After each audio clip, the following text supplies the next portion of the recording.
억지로 또 물을 많이 드시는데 제가 여러 번 이제 강조를 많이 드리지만 염분이 없는 상태에서 수분만 들어가면 내 몸의 입장에서는 염도가 맞지 않기 때문에 이 수분을 다 내보내야 되거든요. 그래서 소변만 자주 봅니다.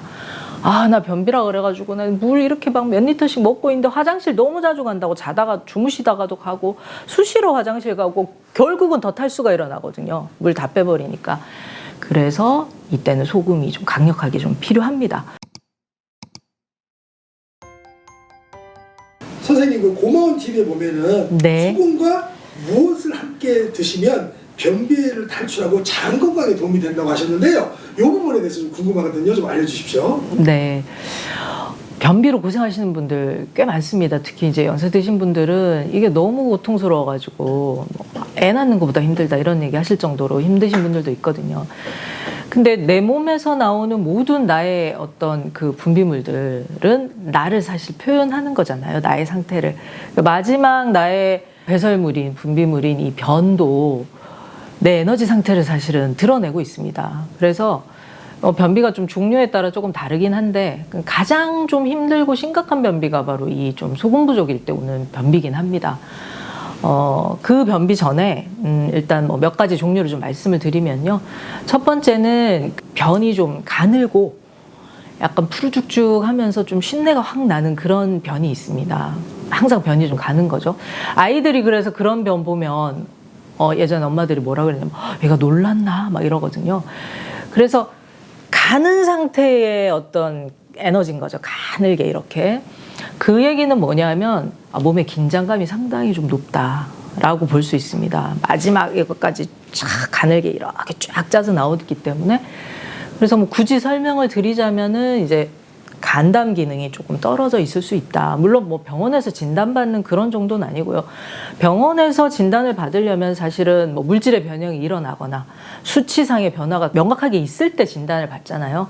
근데 우리 몸은 그 이전에도 많은 신호를 보냅니다. 그게 장기의 생명력이 떨어졌을 때나 기능이 약할 때도 신호를 보내거든요.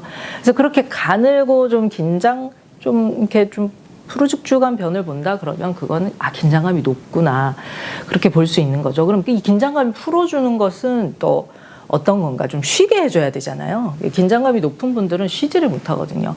그래서 신맛이 좀 필요합니다. 쉬게 해주는 신맛, 짜게 해주는 짠맛, 짠해주는 짠맛 이런 것처럼. 그래서 쉬게 해주는 신맛이 필요한데요. 자기도 모르게 사실 땡깁니다. 그래서 그런 분들은 뭐 과일 같은 것도 좋아하실 수 있고 새콤달콤한 거, 아니면 과일은 저는 싫어요. 근데 가만히 들여다보면 피클이라든가 뭔가 초가 들어간 초무침 종류가 들어가야지 좀 음식도 넘어가고 소화도 되고 이런 분들이 있으시거든요. 그래서 신맛 나는 것이 좀 필요하다. 그럼 어떤 게 있냐? 뭐 여러 가지가 있죠. 발효식초도 있고 레몬도 있고 다양한 뭐 비타민C도 있고 신맛 나는 게 있는데 가장 좀 구하기 쉬운 거, 우리 집에도 있고 마트 가서도 살 수 있는 거, 그런 거는 이제 오렌지 주스 같은 거 있겠죠. 거기에다가 집에 있는 식초를 좀 듬뿍 타가지고 드시는 거죠. 그리고 드시는 거에서 끝나지 않고 모든 변비는 장이 차서 배가 찰 때 옵니다. 배 따뜻하게 해주시고 그러고 나면은 소식이 와요. 그러면 가서 이제 시원하게 보시면 되고, 이 두 번째로 말씀드릴 변비가 바로 이 짠맛의 힘이 부족할 때의 변비인데요. 이 짠맛의 힘인 소금은 뭐 다양한 역할을 하지만 찌꺼기를 짜내줍니다. 그래서 노폐물, 찌꺼기, 뭐 분비물, 그래서 우리 몸에 있는 모든 이 구멍에서 나오는 물들은 다 짜잖아요. 짠맛이거든요. 눈물, 콧물, 땀 다 짜죠. 먹어보면은. 짠맛이 나야지 짜내면서 소독시키면서 나올 수가 있거든요. 만약에 이제 눈물이 짠맛이 아니야. 눈물이 단맛이야. 그럼 이렇게 짜내서 나올 수가 없어요. 단맛은 어떤가요? 단맛은 들어가면 끈적해집니다. 단단해지거든요. 뭐 설탕, 조청, 꿀 다 끈적하게 달라붙죠. 단단하게 하는 게 단맛인데 이게 눈물이 달아. 그럼 달라붙어 버리겠죠? 짜내면서 밖으로 배출을 하기 위한 그 맛과 속성이 담겨 있는 건데 못 내보내는 거죠. 변을. 그래서 이 변비의 특징은 일단 안 나올 뿐만 아니라 돌과 같다.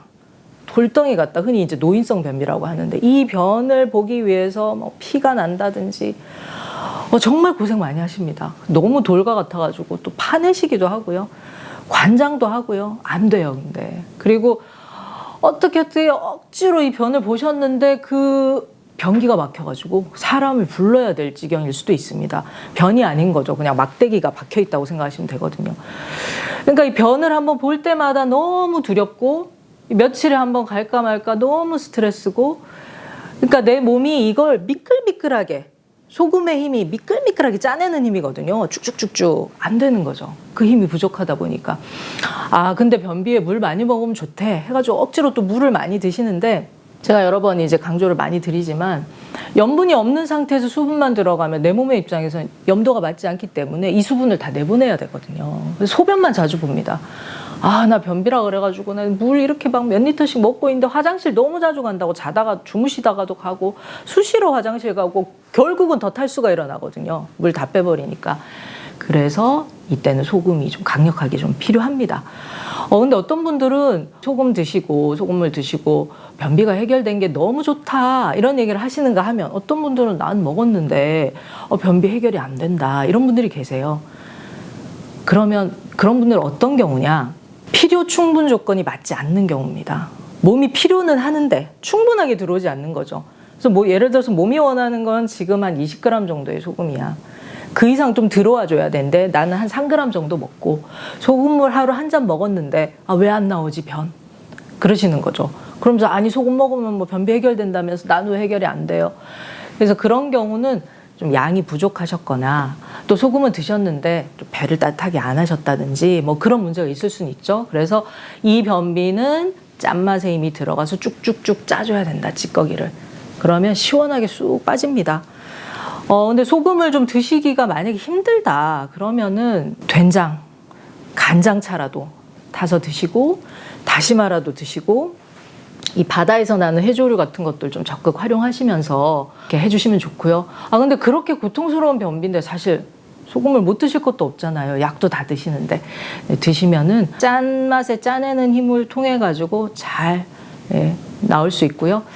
그리고 또 하나 또 변비 중에서 토끼똥 변비가 있습니다. 요거는 조금 다른 종류인데요. 이거는 동글동글하게 이렇게 토끼똥처럼, 토끼똥 염소똥 아시잖아요. 그렇게 나오는 변비인데, 이거는 좀 짠맛의 힘보다는 오히려 쓴맛에, 심장에 이 부스팅이 좀 필요한 변비입니다. 그래서 그럴 때는 커피 혹은 숭늉, 잘 태운 숭늉, 좀 씁쓸한 맛 나는 게 들어가서 이 변을 또 밖으로 내보내줄 수가 있거든요. 그래서 소금과 함께 또 신맛이 필요한 변비, 또 쓴맛이 필요한 변비 있기 때문에 한번 변을 살펴보시고 난 어떤 종류인지 보셔서 부족한 부분을 채워주시면 도움되실 것 같고요.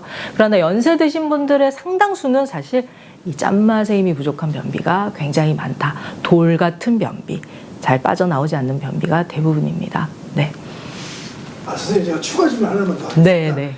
변비도 문제지만 사실은 우리 장루수증후군을 비롯해갖고 좀 과민성 대장 증상이 있어서 설사 비슷하게 하시는 분들이 많잖아요. 그럴 때도 또 소금에 필요한 건지, 또 소금이 필요하면 어느 정도 어떻게 드시면 되는 건지에 대해서 좀 설명 부탁드립니다. 그 만성적인 설사를 하시다가 소금 드시고 설사가 멈췄다는 분들도 꽤 있습니다. 네. 일단은 설사가 왜 나오냐, 뭐 여러 가지 뭐 전문적인 소견이나 이런 걸로 설명이 가능하지만 왜 내 몸이 이걸 흡수를 못 시키고 다 내보낼까 좀 살펴볼 필요가 있잖아요.